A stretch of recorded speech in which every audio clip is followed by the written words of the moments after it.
Então, meus irmãos, estamos no Escatom, hoje no capítulo 9 do nosso livro, e estamos começando hoje a analisar a ação do Espírito Santo no Escatom. Então, nós vamos trabalhar com o, a pessoa do Espírito Santo no contexto do Antigo Testamento, da dispensação da graça, que é o Novo Testamento, e no período chamado de tribulação e o milênio. Então, vai ser muito bom, a partir de agora, a gente começar a mexer com a questão do Espírito Santo na escatologia, né? O irmão Almir vai colocar aí os slides para que possamos começar. Então, o tema que temos no livro é a ação do Espírito Santo entre os testamentos. É. E aí nós podemos passar, irmão Almir, para a epígrafe que colocamos aí, é do Darrell Bock, o próximo slide, e aí nós vamos puxar a epígrafe, né, do capítulo 9.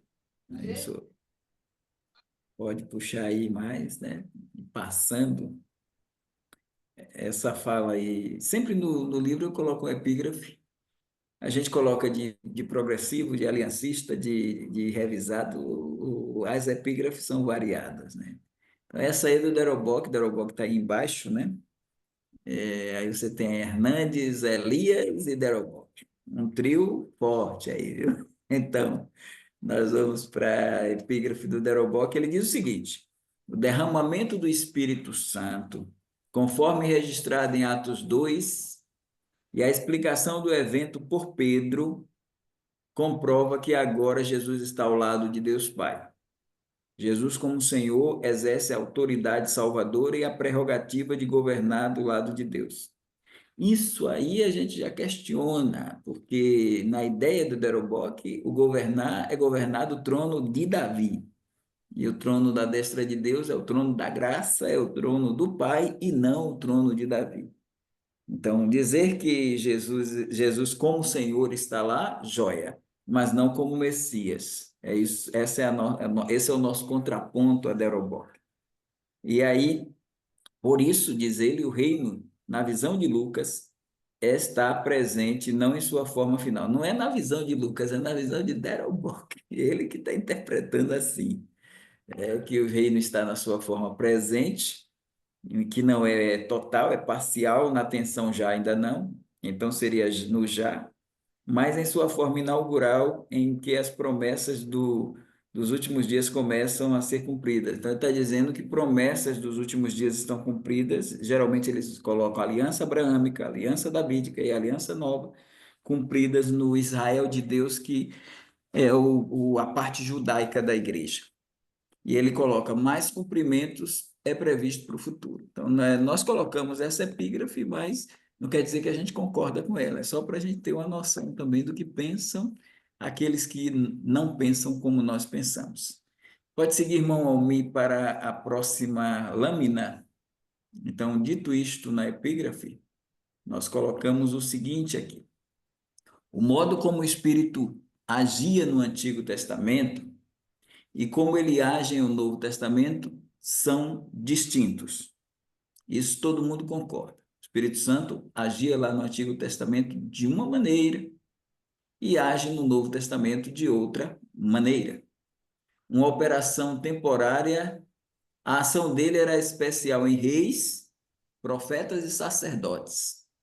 Geralmente ele é tido como o tipo dele é o óleo e ungia esses homens. Uma operação temporária a funções específicas. Então, havia uma operação temporária do Espírito Santo em reis, em profetas, em sacerdotes. Os progressivos dizem que o Espírito vivia entre os crentes no Antigo Testamento, mas não estavam neles, como no Novo Testamento. Isso está certo. O Espírito Santo não estava neles, como ocorre no Novo Testamento.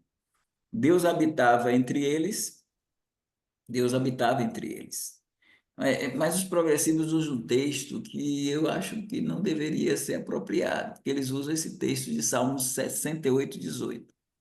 Tu subistes ao alto e levaste cativo o cativeiro e recebeste dons para os homens e até para os rebeldes, para que o Senhor habitasse entre eles. Só que eles colocam esse versículo, mas esse versículo entre eles aí tem a ver com o Novo Testamento, né?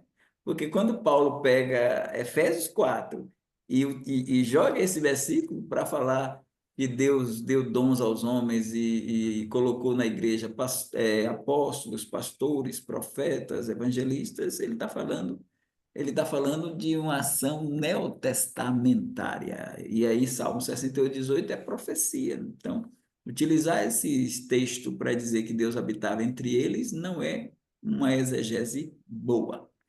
Nesta profecia que trata da nova aliança, este ato é do Senhor Jesus. E o entre eles ocorre no nascimento da igreja, né? Essa é uma questão.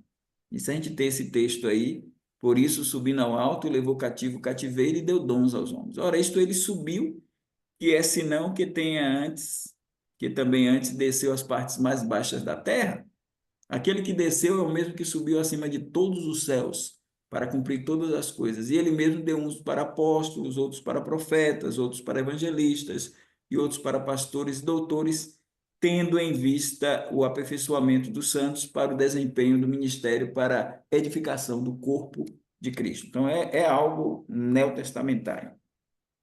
Seguindo adiante, irmão Almi, na próxima lâmina, a distinção enfatiza a temporalidade. A distinção entre a ação do Espírito Santo no Antigo Testamento e no Novo enfatiza a temporalidade, porque o Espírito Santo agia em alguns por um certo tempo, para alguma ação específica, né? Com base no já da atenção escatológica, o Veras, ele diz: a nova aliança aponta para o futuro, mas quando chega no Novo Testamento há um cumprimento parcial. Eu não creio assim. Os clássicos e revisados não creem assim. A gente não crê que a nova aliança foi inaugurada com a igreja. A gente crê que aspectos da nova aliança estão presentes na igreja, mas não cremos que ela foi inaugurada de forma parcial. Isto é óbvio, diz o Valnei Veras, pelos textos de Atos 2 e pelo o que acabamos de ler em João 7:37 a 39. Não, João 7:37 a 39 fala de um espírito do Espírito Santo que haviam de receber os que nele crescem, pois o Espírito não havia sido dado por Jesus não ter sido glorificado.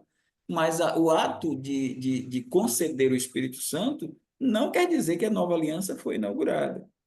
Faz parte da nova aliança a concessão do Espírito Santo? Faz. Entretanto, são 14 promessas e só duas se cumprem na igreja, que é o perdão dos pecados e a concessão do Espírito Santo. Pelo que vamos ler agora em João 14:7, diz ele: o Espírito da verdade que o mundo não pode receber, porque não o vê nem o conhece, mas vós o conheceis, os apóstolos, porque habita convosco e estará em vós. Eu creio que esse estará em vós tem a ver com o batismo no Espírito Santo. Para mim, o grande diferencial entre o Antigo Testamento e o Novo Testamento, e a tribulação e o milênio, no campo da igreja, se chama batismo no Espírito Santo. E esse batismo no Espírito Santo que faz com que o em vós seja punjante, porque nós vamos ver diversas situações do em Cristo. Quem está em Cristo, nova criatura é. Agora nenhuma condenação há para os que estão em Cristo Jesus. E a gente vai ver outras passagens que mostram o em Cristo, denotando isso que Jesus falou como uma promessa do batismo no Espírito Santo para a era da igreja. Prosseguindo, irmão, o próximo slide, a ideia de que Deus habitava no meio deles, veja bem, a ideia de que Deus habitava no meio deles, mas não neles, é uma ideia que a gente tem que refletir, né? Pensar. Habitava o tabernáculo e depois o templo de pedra. Hoje Deus habita em templos não feitos por mãos humanas. Estevão fala isso em 7:48. É verdade que hoje o templo, embora tenha até igrejas batistas que tem, eu pedi ao irmão Daniel, acho que para fechar o seu microfone aí, parece que está dando eco aqui. Já, desculpa, eu estou tentando entrar aqui, consegui. Joia. Então, veja, tem até igrejas batistas que colocam templo batista, templo presbiteriano, templo da Assembleia. Isso não existe, irmãos. Não existe. Nós não temos templo. A igreja de Deus não tem templo. O templo era o templo, lá o segundo templo foi destruído no ano 70, templo dos judeus. A era da igreja não tem templo, porque a igreja é que é o templo do Espírito Santo. A igreja, pessoas humanas, nova humanidade, corpo de Cristo. Então, não existe esse negócio de templo. Então, dizer, o templo da Igreja Batista regular. Não tem templo. A gente tem um local construído em estilo sinagogal. Não é templo nenhum. O templo sou eu, o templo é você. A casa de Deus somos nós. Esse é um dado para a era da graça, da dispensação da graça. Então, Veras faz uma distinção relevante sobre o agir do Espírito nas antigas e novas, nas antiga e nova aliança. Veja o que ele diz aí. Na velha aliança, o Espírito Santo já habitava, mas habitava sobre, não habitava dentro. Essa questão a gente tem que pensar, né? Essa é a grande diferença. Por isso, entender uma habitação permanente do Espírito no Novo Testamento, garantindo a capacitação, a própria salvação, a ação naquelas pessoas, mas também uma habitação dentro, estará em. E isto aconteceria só depois da morte, ressurreição e ascensão do Senhor Jesus e o envio do outro Consolador em Atos 2. Eu fico, irmãos, pensando assim. Eu entendo que o grande diferencial é o batismo no Espírito, mas é difícil a gente não entender o Espírito Santo fora.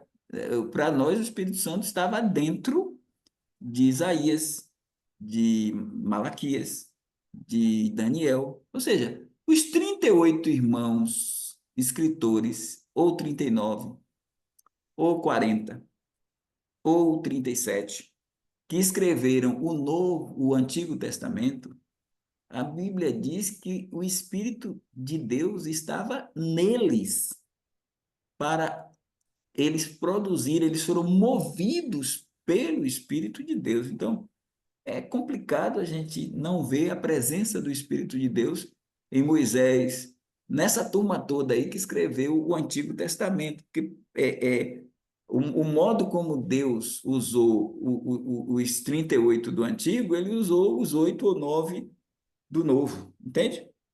Na produção. Então, havia a presença do Espírito de Deus dentro deles também. É difícil a gente pensar num Jó passando em tudo que passou sem o Espírito Santo de Deus estar nele. É difícil a gente olhar os heróis da fé de Hebreus capítulo 11 citados e você não ter uma ação do Espírito de Deus neles. até mesmo a regeneração, porque os crentes do Antigo Testamento foram também regenerados como nós somos regenerados. Só que a diferença é essa mão aqui: batismo, selo, penhor, unção e plenitude. Então, eu tenho uma certa dificuldade nessa questão, mas eu não entendo que eu entendo que tem elementos temporais, que o Espírito Santo de Deus fazia uma obra, seja utilizando pessoas com a arte, seja utilizando pessoas como reis, seja utilizando pessoas como profetas. Mas quando Davi diz: não retires de mim o teu Espírito Santo, no capítulo 51 de Salmos, e ele fala com Deus para não retirar dele o Espírito Santo, ele está falando: não retire o Espírito de dentro de mim, né? Então, essas expressões aí, eu tenho dificuldade com essas expressões de que o Espírito Santo não agia dentro.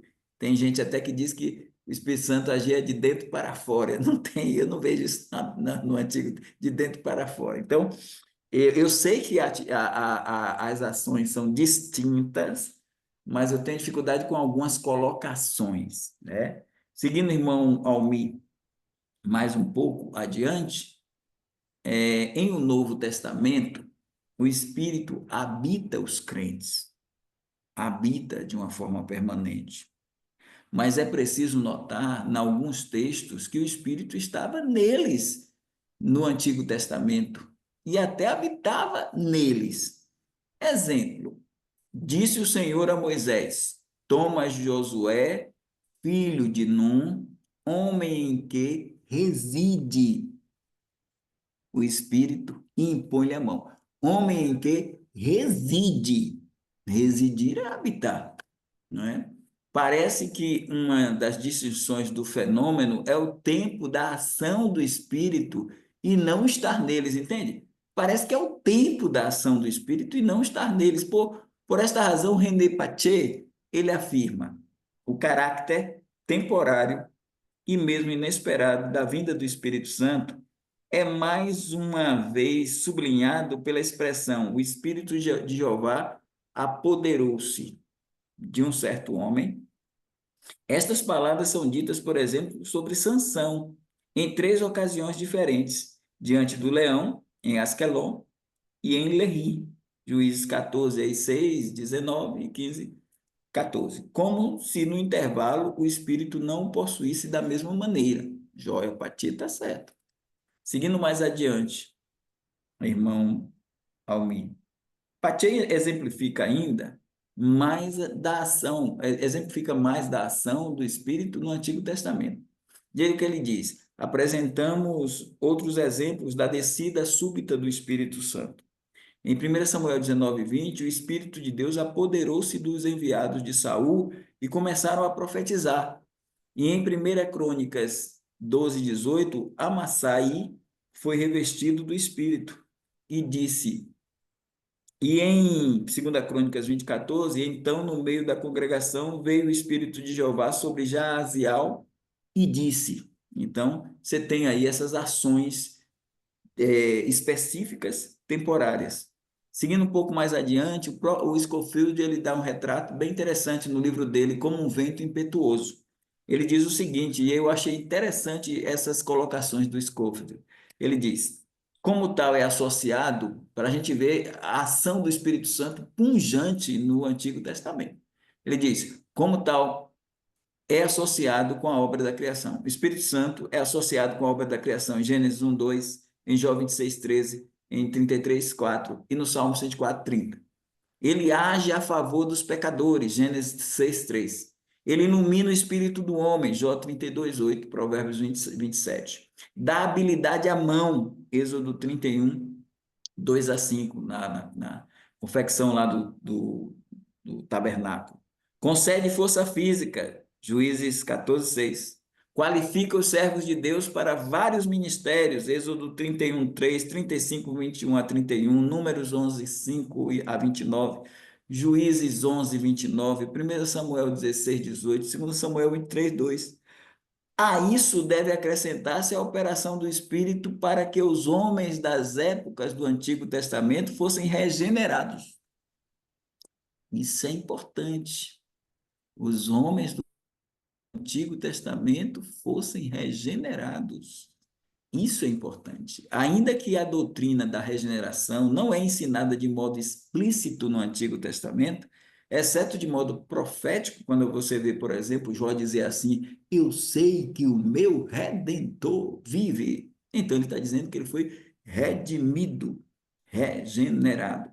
E aí, nosso Senhor disse palavras que não deixam dúvidas quanto a isto, porque ele está sob a lei, ele está debaixo da lei, e ele fala com Nicodemos em 3:5, ele diz: Você, Nicodemos, precisa nascer de novo. Nascer da água do Espírito, Jesus está cobrando de Nicodemos regeneração. Então, a regeneração está presente na lei, no Antigo Testamento, porque ali é Antigo Testamento, né? Apesar de estar no Novo, mas ali ainda é lei.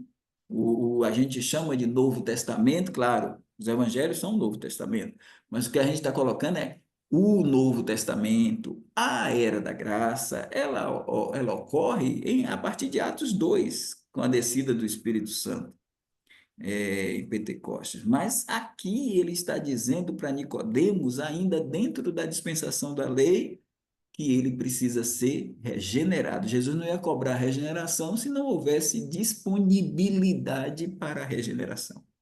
Como o novo nascimento é essencial para ver o reino de Deus, e como os santos do Antigo Testamento estão neste reino, conclui-se que necessariamente nasceram do Espírito. Mas como nesta época eram menores de idade, conforme explica Paulo em Gálatas 3:23 a 26, não tinham o revestimento do Espírito para a filiação. Eram menores, sob a tutela do aio, do pai da gogos, da lei, mas agora não mais subordinados ao aio. E aí, irmão Almir, para além da ação temporal, há duas outras questões imprescindíveis, que é o estar em Cristo, isso só vale para o Novo Testamento, estar em Cristo, por isso Cristo disse, estará em vós. Ponto nevrálgico para o Novo Testamento, e para que isto se torne realidade na vida do cristão, é preciso que ocorra o inédito batismo no Espírito Santo. Ou seja, os crentes do Antigo Testamento não foram batizados no Espírito Santo. Os crentes da tribulação, da 70ª semana Daniel, não serão batizados no Espírito Santo. E os que se converterem no milênio não serão batizados no Espírito Santo. Então, o grande diferencial da ação do Espírito Santo na nossa era se chama batismo no Espírito Santo, né? E aí, irmão, porque esse batismo forma o corpo, que é a igreja. Seguindo adiante, irmão Almi, aí eu já toquei desse assunto que deixou o irmão Elias encantado, né? As três filiações, né? Irmão Almi também, mas assim, se a gente vai entrar agora nesse assunto para poder entender melhor a ação do Espírito Santo no Antigo Testamento e no Novo Testamento. Mas eu vou dar uma pausa se tiver perguntas no que até aqui foi colocado, porque ainda tem muita água para rolar sobre o estudo do Espírito Santo. A gente vai ter um tempo agora, nesse capítulo 9, que a gente vai mergulhar na pneumatologia num campo da escatologia. Então a gente para por aqui. Se os irmãos tiverem perguntas, a gente entra e se não der, o estudo próximo vai ser de hoje a 15, né? Mas de hoje a 8, o Escatom se reúne, o pastor Danilo, os irmãos, o irmão Elias e os pastores aí vão trabalhar, tá bom? Então, o irmão Elias tem a oportunidade. Se algum irmão tiver alguma, pastor Lorival já te levantou a mão, o primo também. Então, primeiro o pastor Lorival, depois o primo.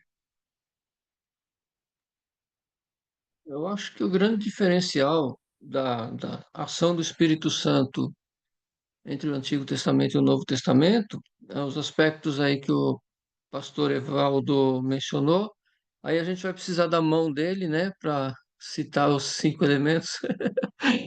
Mas eu destaco dois importantes, que é o selo e o penhor, que eu acho que realmente é o grande ponto, né?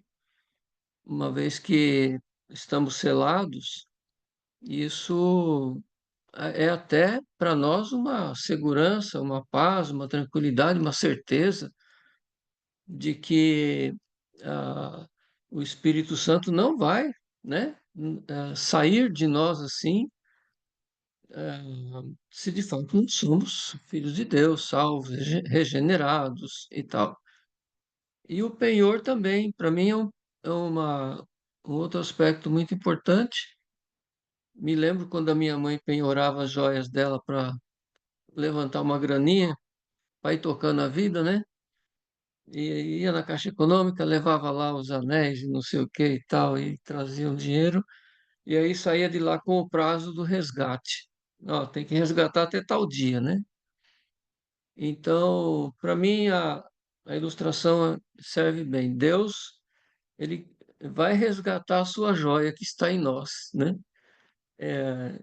Isso inquestionavelmente, independente de eh, qualquer ação ou falta de ação, de quem quer que seja.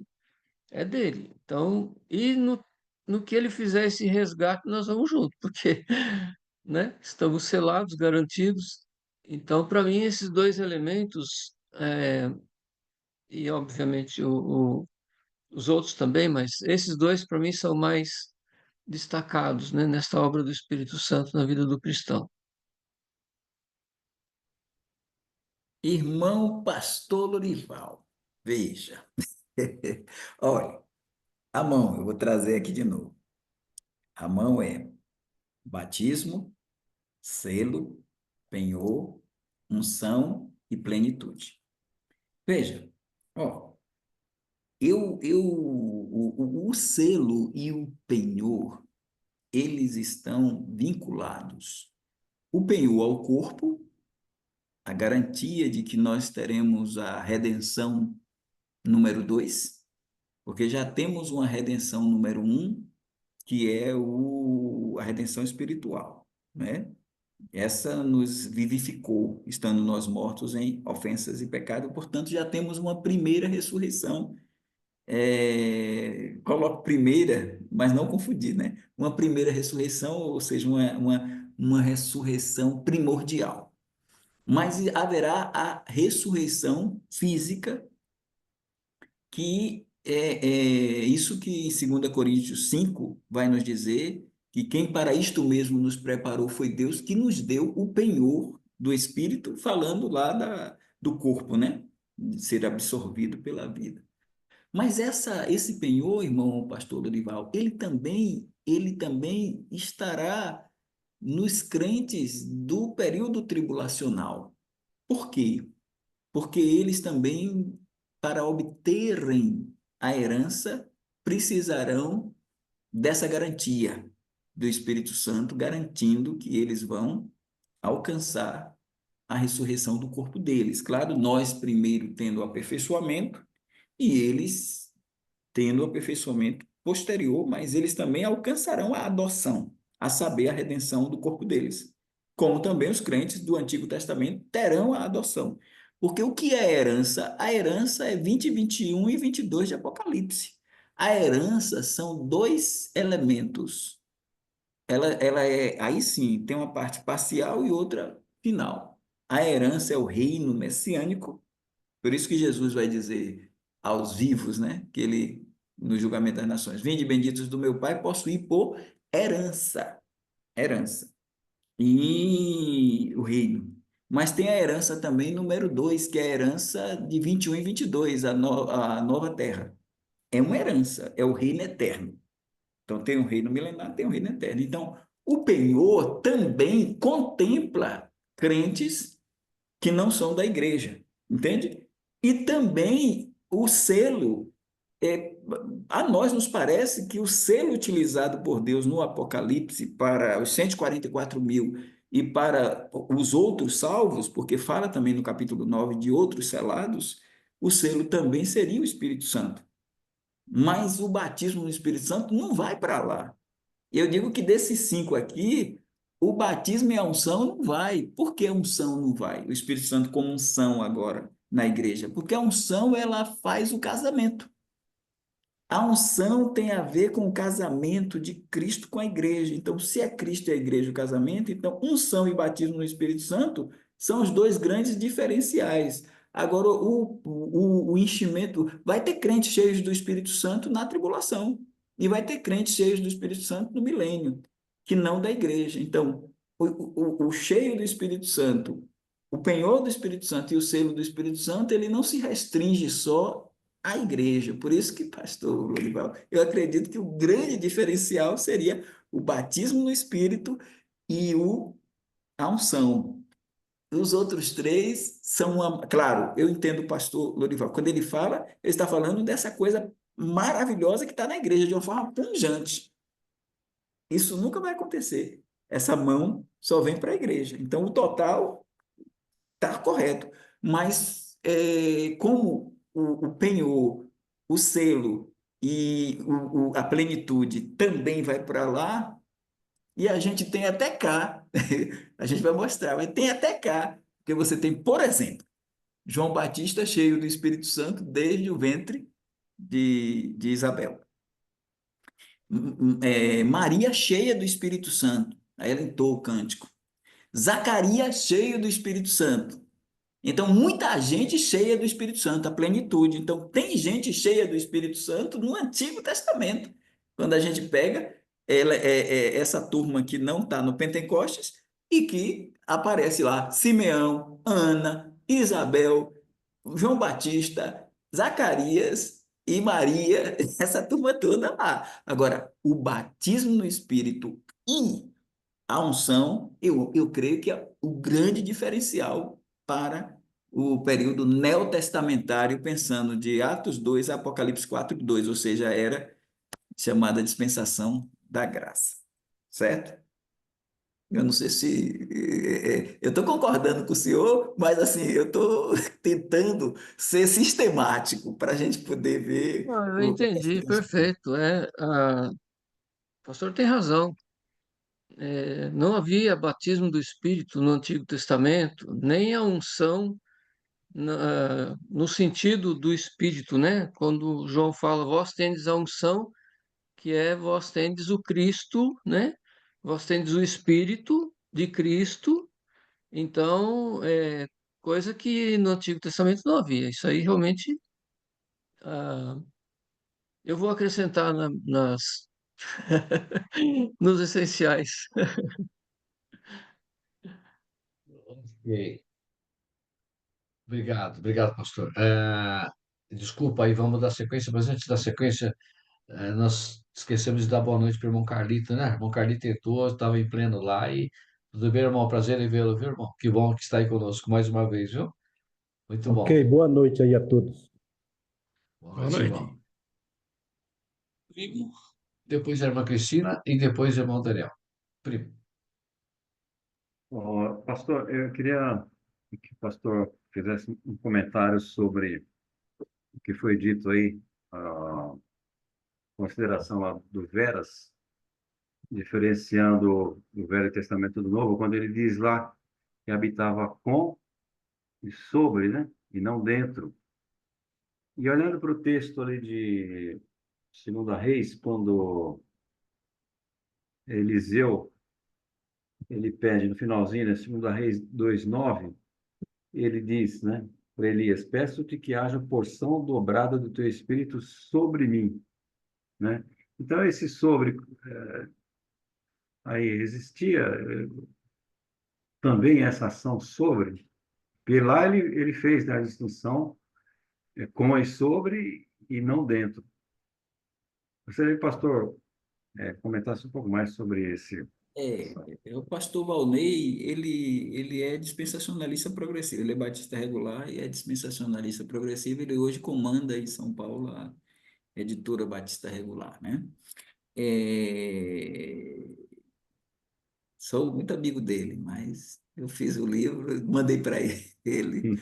Mas eu acho que nesse campo existe sim lá no Antigo Testamento sobre, como o senhor leu, existe o com. Eu só tenho dificuldade de não de fazer essa distinção em cima dessas preposições, entende?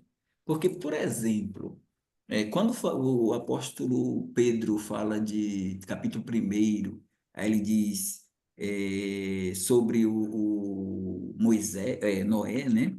Aí ele fala do Espírito de Cristo que estava neles. Vamos ver, só para os irmãos notarem aí, 1 Pedro, capítulo 1, né? Ele diz, ele usa, porque o Valnei diz, era em, era com, mas não era neles, ou seja, não era dentro deles. Mas quando a gente lê aqui em Pedro, capítulo 1, versículo, né? 11 e 12, aí diz, vamos ver o 10, né? Da qual salvação inquiriram e trataram diligentemente os profetas que profetizaram da graça que vos foi dada, indagando que tempo, em que ocasião de tempo, o Espírito de Cristo que estava neles, né? O senhor vai colocar aí, né? Então vamos lá. Uhum. Então, 1 Pedro 1, de dez, né? A partir do 10, da qual salvação inquiriram e trataram diligentemente os profetas que profetizaram da graça que vos foi dada, indagando que tempo ou que ocasião de tempo o Espírito de Cristo que estava neles. Está vendo? O Espírito de Cristo estava neles. Indicava anteriormente, testificando os sofrimentos que a Cristo havia de vir e a glória que se lhes havia de vir, de seguir. E aí, aos quais foi revelado, não para si mesmo, mas para nós, eles ministravam estas coisas que agora vos foram anunciadas por aqueles que, pelo Espírito Santo do céu, vos pregaram o Evangelho. Então, ele está falando aí, eu tenho dificuldade de fazer a distinção e dizer era sobre e era com, mas não era neles. Tem Uhum. texto que diz neles. Sim. Tem textos que dizem, ó, quando o Davi diz assim, não me lances fora da tua presença e não retires de mim. Ele não está falando do com nem sobre, ele está falando de dentro de mim. Não retire de dentro de mim o teu Espírito Santo. Então, não dentro, eu acho que não era não dentro no sentido do batismo no Espírito, que a gente estava conversando aí com o pastor Lorival. O batismo no Espírito e a unção. Tudo bem. Quando Jesus disse estará em vós, ele está falando de algo muito diferenciado para agora. Para agora. Mas usar essas preposições para diferenciar do estar, do uso do neles, ou do em, da preposição em, eu acho que pode fazer esse sistema, essa construção, pode tropeçar lá, porque você vai ter texto que vai dizer algo que mostra uma habitação do Espírito Santo, de certa forma, não, como também a gente vai dizer, a nova aliança é o quê? É Deus pegando o espírito dele e dizer, eu vou colocar o meu espírito dentro deles. Não fala Uhum. isso lá na nova aliança, no milênio? Uhum. Fala, vou colocar meu espírito dentro deles. Agora, ele vai colocar dentro deles, mas não é batismo no Espírito Santo, não é um, Certo. entende? Mas é noutra dimensão, já é a igreja fora daqui e Deus trabalhando na tribulação, já colocando o Espírito, derramando o Espírito sobre toda a carne. Então, eu quero trabalhar a diferença com mais cautela, a Entendi. diferença com Entendi. mais cautela para não termos dificuldades com textos bíblicos que abordam a questão. Então, eu prefiro me concentrar no batismo no Espírito Santo na era da igreja. Entende? Não, entendi, pastor Valdir, e foi perfeito realmente mesmo porque, além desse ponto relacionado com o Espírito Santo, outras posições também que conflitam, né, com a nossa crença, e é importante notar realmente que alguns têm uma interpretação parcial, né, nesse caso, em relação à atuação do Espírito Santo, né? Eu entendi bem, que foi muito bem colocado e agora ficou mais claro para mim. obrigado, sua posição. Irmã Cristina e depois irmão Daniel. Irmã Cristina. Ok. Então, pastor Evaldo, se o que eu for falar não tiver nada a ver, você pode cortar, tá bom? Mas a minha dúvida aqui é em 1 Samuel 16:14. Por quê? Eu penso assim, eu penso não, né? O crente, se ele é um crente, ele tem o espírito, ele não pode ser, ter outra possessão na vida dele, não pode ser possesso por um espírito maligno. E aqui falando em 1 Samuel 16:14 diz: E o espírito do Senhor se retirou de Saul e atormentava um espírito mau da parte do Senhor. Hã? Por favor, me ajude a entender. Obrigada. Aí entra aquela fase que nós abordamos e concordamos com os progressivos e outros, que havia também a ação do Espírito Santo sobre reis de forma temporária. Então, quando Saul foi ungido rei, ele foi ungido com óleo, que representa o Espírito Santo, e o Espírito de Deus estava em Saul temporariamente. E Saul, e quando o Espírito de Deus, o Espírito Santo se retirou dele, ele foi tomado pelo espírito mau, um espírito maligno, demoníaco, que entrou nele. Isso não ocorreria se fosse na era da igreja. Na área da igreja isso é impossível. Nós não temos reis agora, presidentes sendo ungidos, nem de Israel. A gente não tem reis de Israel, a gente não tem profetas hoje, não existem profetas hoje. Nós não temos sacerdotes especiais. A própria igreja é o sacerdócio real. Então, os pastores são ungidos, mas não só. Você tem outras pessoas, e a gente é ungido pelo Espírito Santo. Então, o Espírito Santo, essa mão, né? Essa mão, ela expressa uma completude diferenciada. Nós não temos mais ninguém hoje, o Espírito Santo saindo. Tanto que a oração de Davi, ela pôde ocorrer lá porque havia a possibilidade de Deus retirar. Por isso ele disse: Não retires de mim o teu Espírito Santo. Hoje a gente não pode orar assim, porque hoje só quem tem o Espírito Santo hoje são salvos. Mas no período do Antigo Testamento, uma pessoa não salva poderia ter. Caso de Saul, que parece que não era salvo, né? Tudo indica que não era salvo, né? Mas Saul, ele é dito ali que Deus retirou o espírito dele. E retirou no campo da salvação? Não. Retirou no campo da realeza. Porque como rei, ele era uma pessoa ungida pelo Espírito Santo.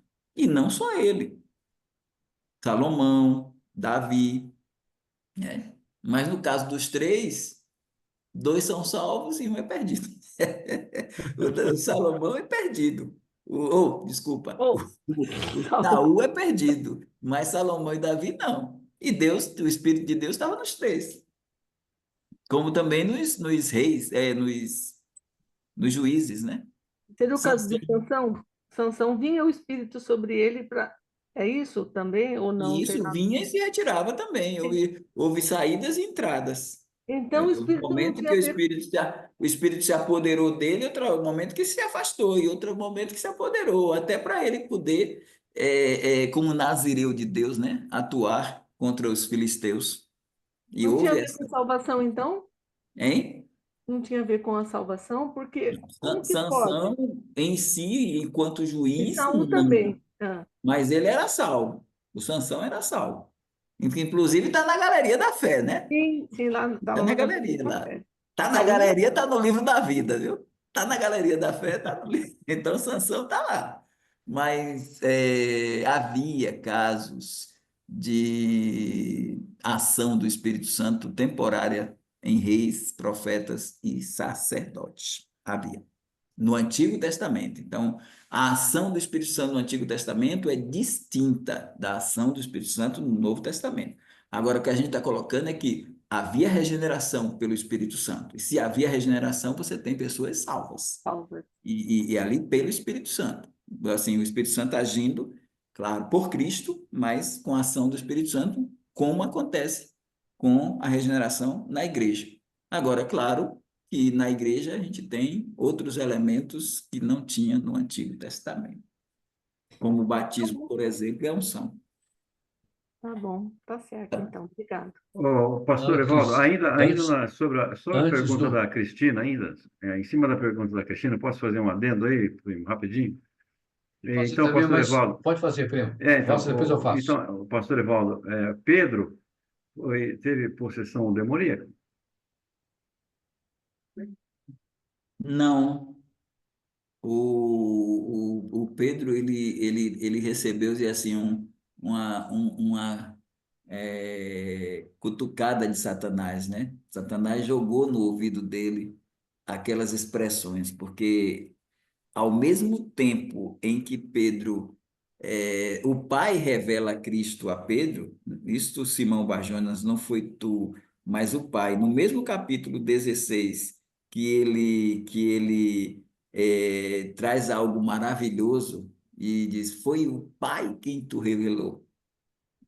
Poucos minutos depois, ele ouve Satanás falar no ouvido dele. Então, eu não vejo que Pedro teve possessão demoníaca, não. Quando Jesus disse para trás de mim, Satanás, ele não estava falando, ele estava repreendendo uma fala de Pedro que era satânica, mas não uma possessão em Pedro. Eu não vejo possessão em Pedro. Porque é Para mim, um grande.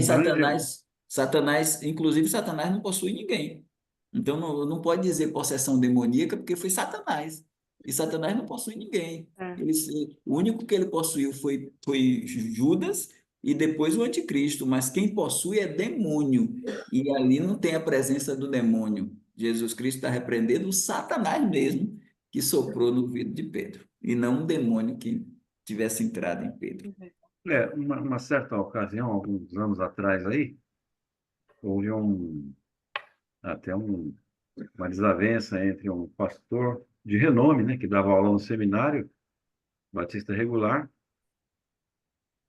e um aluno lá, porque o aluno não cria nessa possibilidade, mas o pastor que dava aula lá, ele cria na posição demoníaca de Pedro, né, e um grande nome aí, não vou citar aqui, mas Mas um veja grande nome bem, do movimento Batista Regular. mas veja bem, foi o diabo. Não foi um demônio, foi o diabo que falou. Jesus não disse, eu te repreendo, demônio. Ele não disse, cala-te, demônio. Ele disse, cala-te, Satanás. E Satanás só habitou Judas e habitará o anticristo. Então, não tem possessão demoníaca nenhuma. Ele aí se equivocou, pisou na bola. Aí, Tá certo. Tá bom, obrigado, pastor. Mas, antes do irmão Daniel, pastor Evaldo, deixa eu dar só um pitacozinho. Eu, particularmente, né, não vou entrar nesse assunto agora, tá? Mas esse pitaco eu gostaria de dar. Eu, particularmente, acredito que Saul foi salvo. Porque depois de tudo aquilo, Davi tem a oportunidade de matá-lo. E aí, Davi fala aí, de modo nenhum eu levantarei a minha mão e a minha é, espada contra o ungido do Senhor. E nessa época ele estava já em pecado, digamos assim. E Davi fala, não levanto a minha mão contra o ungido do Senhor. Então eu, particularmente, a minha opinião muito pessoal minha, eu acredito sim que Saul tenha sido salvo. Mas deixa para o futuro, vamos lá. Irmão eu, Daniel, eu Mas ele se suicidou, né? Mas, hã? mas, mas essa colocação, irmão, essa mas com- colocação de suicídio acontece, tem muitos pastores que têm se suicidado e o suicidar-se é mais um pecado, mas não significa, o perda de suicidar-se não tira a salvação. salvação de ninguém. Eu penso que Saul não era crente, mas eu respeito o que o irmão Elias está dizendo, porque a gente não tem subsídio suficiente por isso. Lembra o que eu falei? Parece, né? Porque eu também, irmão Elias, não vou debater isso não, porque Então, na mas minha visão, eu acho que não era. Eu acho que não era, mas espero me surpreender e encontrá-lo lá no céu. mas todo suicida não é um homicida? Eu Não, realmente primo. gostaria de Ô, primo, debater um isso aí pouco é esse assunto pensamento. aí, né? Ô primo, isso aí é pensamento, sabe? Tudo é da Igreja Católica. Igreja Católica que fala, o que se matou está perdido. Então, isso é um pensamento da Igreja Católica, que eles falam Não, muito Porque isso. diz mas até não, assim, mas alguns aí dizem até assim, viu, irmão? Alguns dizem assim, se suicidou, não deu tempo de se arrepender. Ou a salvação depende de quê? Quer dizer que se a pessoa a pessoa tem a salvação, por exemplo, Sansão, a gente disse aqui que está no céu, e Sansão se suicidou. Vai dizer, a É, gente vai dizer que Sansão, e Deus deu ainda poder para se suicidar. Porque quando Deus trouxe a força de volta, ele se matou.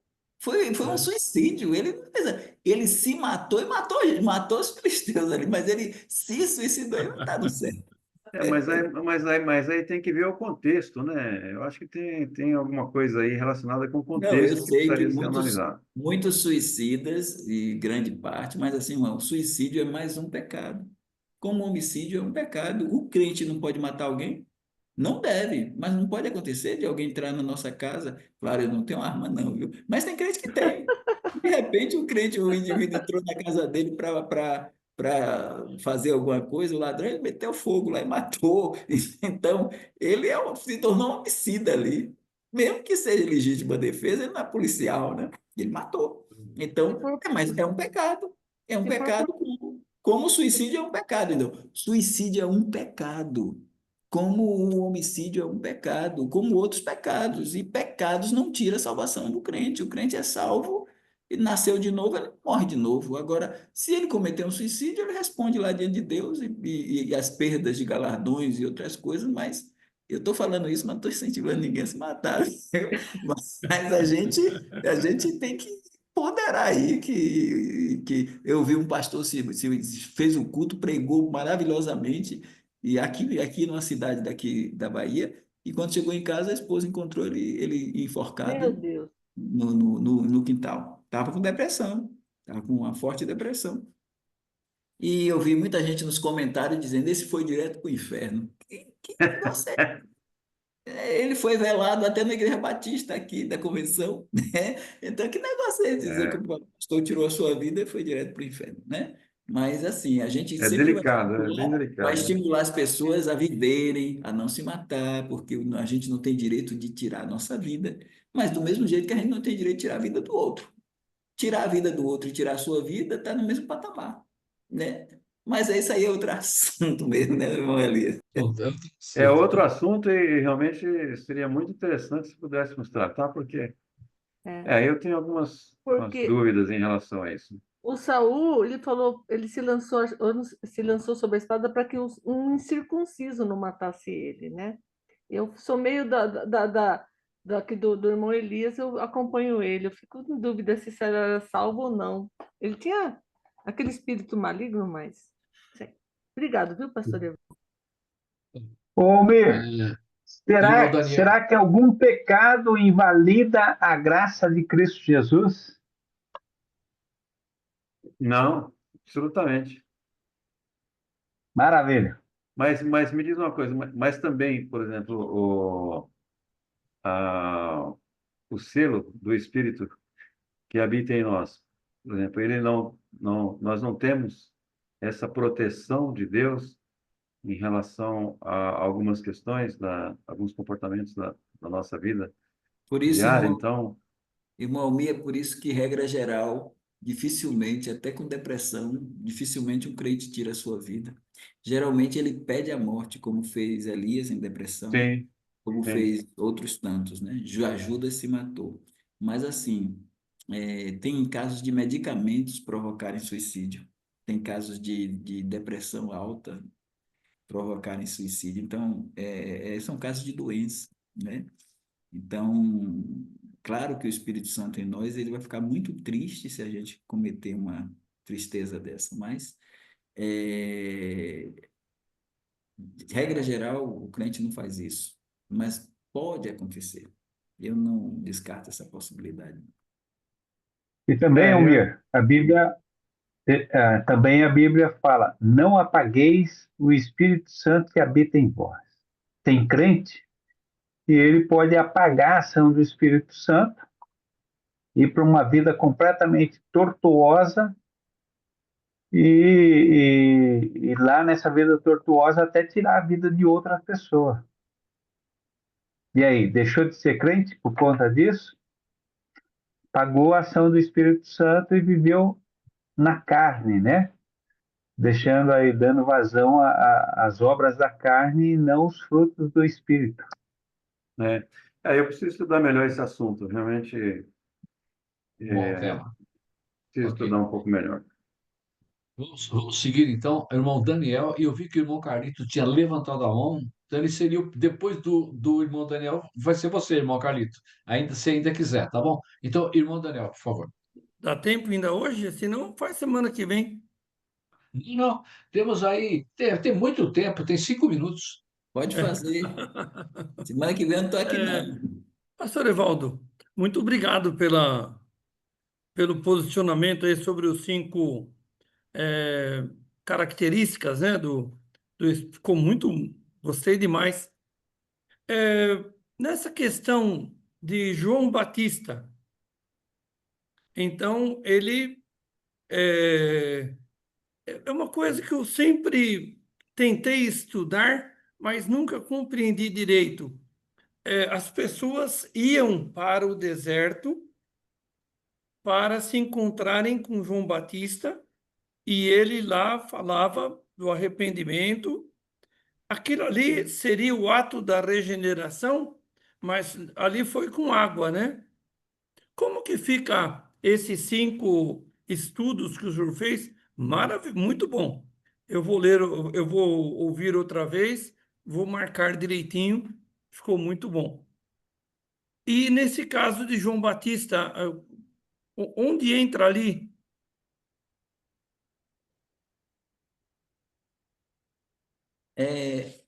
O senhor fala das pessoas que iam ao batismo dele, É, confessando os seus pecados, isso, produzindo aquilo que ele chamou de frutos do arrependimento, fruto do né? arrependimento. Isso, essas pessoas, elas eram regeneradas. Elas eram regeneradas pelo Espírito Santo, né? Embora que ele está prometendo a vinda do Espírito em forma de batismo, né? Para esse que ele já chama de trigo. Ele chama de trigo. São pessoas no período intermediário, né? Nesse período entre o Batista e Atos 2. Então, e a vinda do Espírito Santo que ele traz na sua mensagem, né? Ele fala do Espírito Santo na sua mensagem. Foi ele que, É. um dos que falou antes mesmo do. Ele que falou, né? Vem aquele que vos batizará com o Espírito Santo e com fogo. O fogo é para a palha, é o juízo, e o trigo é e o batismo no Espírito é para o trigo. E o trigo era aquelas pessoas que foram regeneradas, né? Então, o 20, nos 120 tem pessoas batizadas ou Assim, perfeito. nas águas. Os Sim, 120 do dia de Pentecostes, eles fazem, tem deles que fazem parte daquele grupo de arrependidos, né? De sim. arrependidos. E não só eles, porque a gente tem que computar aí 500, pelo menos, né? 500, porque Paulo disse que ele foi visto por 500 irmãos, que ainda... Então, tem 120, mas tem 500, mais 380. Então, esse povo todo era regenerado, tinha E regeneração. os 5.000 também, né? 2.000 mais 3.000? Ah, mas os 5.000 já tem uma desculpa, que os 5.000 foram batizados no Espírito, porque já Isso. é era da igreja, Não, mas né? podiam ter vindo Os com João 5.000, Batista. os 5.000 já estão aqui, ó, batismo, selo, penhor, unção e plenitude. Agora, os 500 que foram vistos na ressurreição, ainda não, o Espírito Santo não tinha sido dado Ah, perfeito. na Entendi. mão. Mas Entendi. eu creio que eles já eram regenerados. Como os Tá. heróis da fé, se a gente pegar aqueles heróis da fé, todos eram regenerados, né? Sim. Então, do capítulo 11 de Hebreus. Então, a nuvem de testemunhas, né? Então, a gente tem um Enoque que era regenerado, um Elias que era regenerado. Essa turma toda era regenerada. Então, como que a gente vai verificar a salvação sem a regeneração? Nasceram de novo, nasceram do Espírito, foram regenerados. mas ainda não tem essa mão, né? Mas, então, isso aí demonstra que a gente não pode ficar só numa ação do Espírito Santo temporária em reis, profetas e sacerdotes. A gente tem mais gente aí, viu? Podemos incluir Jonas? Jonas tem que incluir Jó principalmente. Jó, com Irmão, certeza. quem é de nós que temos a mão, que suportaríamos o que Jó suportou, se É, não houvesse? Então, como é que Jó não era uma pessoa regenerada? Como é que o Espírito Santo não habitava em Jó? Será que Jó, sem o Espírito Santo, enfrentaria o que ele enfrentou, glorificando e vindicando o caráter de Deus? Defendendo Deus lá em cima, sem nem saber que estava defendendo diante do diabo? E um homem justo, temente a Deus, que se desviava do mal. Então, eu tenho algumas dificuldades com algumas crenças de ação do Espírito Santo muito restrita, pontuadas por alguns. Entende? obrigado, pastor. Obrigado, pastor. Obrigado. Então, para fecharmos hoje, irmão Carlito, por favor. Não, é só uma colocação. Eu tive um professor chamado Francisco Xavier, pastor Xavier. Ele nos deu um mês de aulas lá na Igreja Batista Regular do CIA. Ele fez uma comparação muito interessante na época, uma ilustração, aliás, sobre a questão da carne e do espírito. E ele falou o seguinte, que ou você alimenta o espírito ou a carne, ou você está cheio do espírito ou com o espírito apagado, certo? Como você alimenta o espírito e a carne? É como você tivesse dois cachorros. Aí você, digamos, um cachorro marrom e outro branco. Você alimenta o cachorro marrom, que é a carne, então a carne vai prevalecer sobre o branco, que é o espírito. Então, quando você alimenta a carne, automaticamente o espírito apaga-se. E com o espírito apagado, você é capaz de fazer qualquer coisa com o espírito apagado. Então, você é capaz até de tirar sua própria vida ou até matar, quando você se deixa dominar pela carne. Então, o pastor Evaldo conheceu muito bem esse professor. Se eu não me engano, foi o mestre dele também. Pastor, você teria alguma coisa para falar em cima dessa situação? Porque a gente vê que no Velho Testamento, o Espírito Santo, a pessoa tinha posse, mas ele se retirava da pessoa. Mas no Novo Testamento, ele continua habitando conosco, só que com essa diferença, né? Você pode apagar o Espírito, dando lugar à carne, aos seus instintos naturais, o orgulho, que muitas vezes o seu egoísmo, que isso de fato apaga o espírito nas nossas vidas. Acrescenta alguma coisa para nós aí, pastor Evaldo.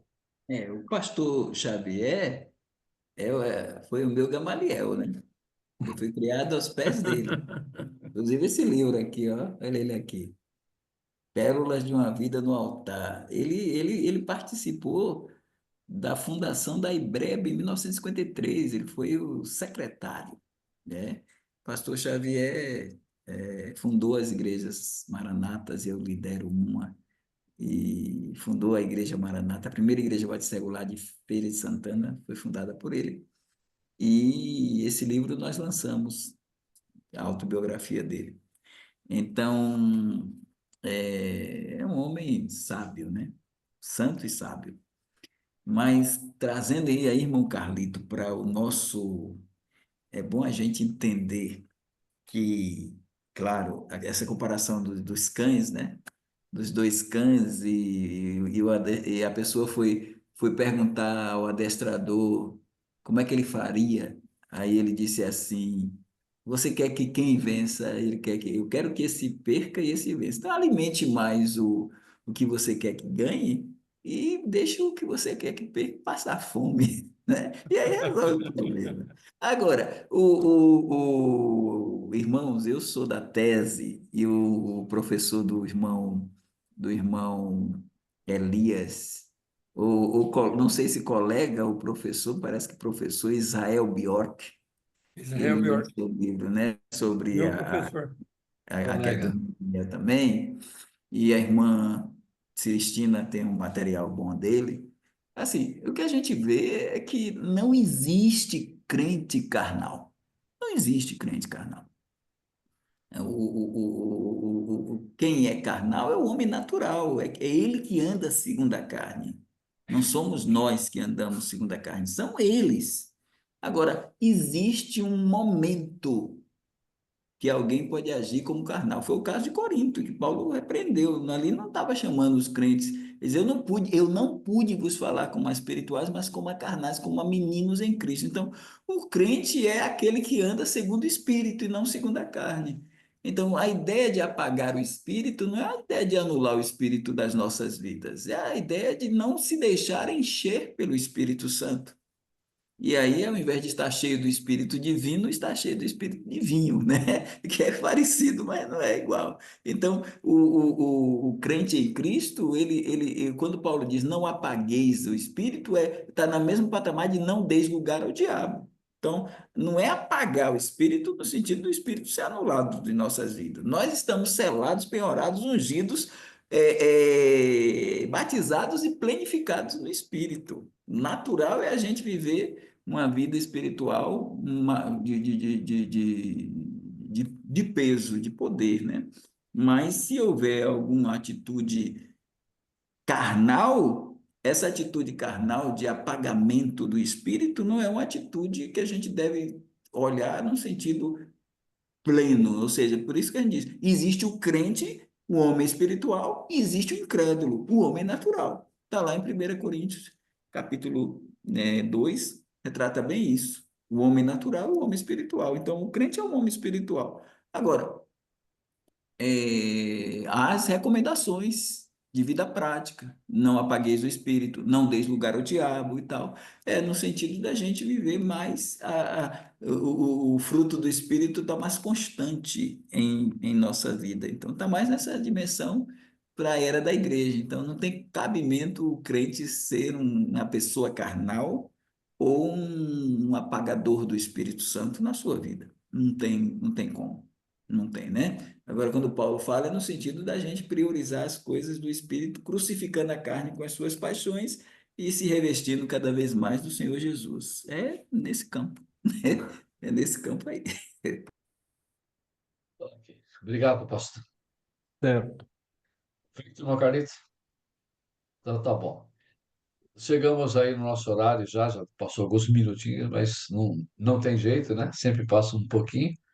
E vamos encerrar aí por hoje mais um estudo maravilhoso.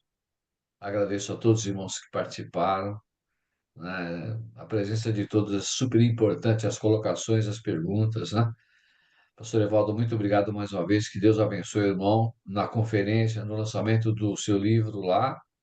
E se Deus quiser, se Jesus não voltar antes, né? Nos veremos daqui a 15 dias, né?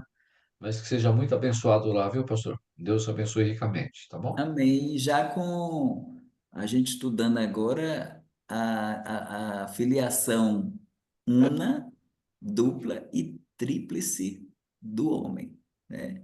E aí a gente vai entender melhor essa questão. Claro, a gente já trabalhou isso aqui em Escatom lá atrás, mas agora a gente está chegando no capítulo que a gente está puxando para entender. Então, vamos conversar mais sobre essa questão. Hoje foi muito bom porque a gente pôde ver em primeira mão. A gente está no Antigo Testamento ainda, a gente ainda não foi para o Novo Testamento, a gente ainda tem que mexer em algumas coisas para a gente entender melhor no campo da escatologia, mas a gente ainda tem muita coisa a falar sobre o Espírito Santo, né? E hoje só foi um início para a gente dar seguimento. Então, de hoje é 15, aí os irmãos vão se preparando para bombardear mesmo, falar, pode fazer igual o pastor Danilo, era massa, o pastor Danilo pode fazer. Então, para a gente Muito poder bom, ir amadurecendo as coisas. muito bom. Muito bom. Então tá bom. Nossa oração final hoje é o pastor Dilson. Vou pedir que ele, por favor, nos despeça com uma oração. Tá bom, O, pastor? o pastor, Maravilha. irmão, nós vamos ter terça-feira. Eu cheguei um pouco atrasado, né? E não, terça-feira vai ter só o pastor Evaldo que não vai participar, não é isso? Ok. Isso, isso. Pastor Wilson, por favor.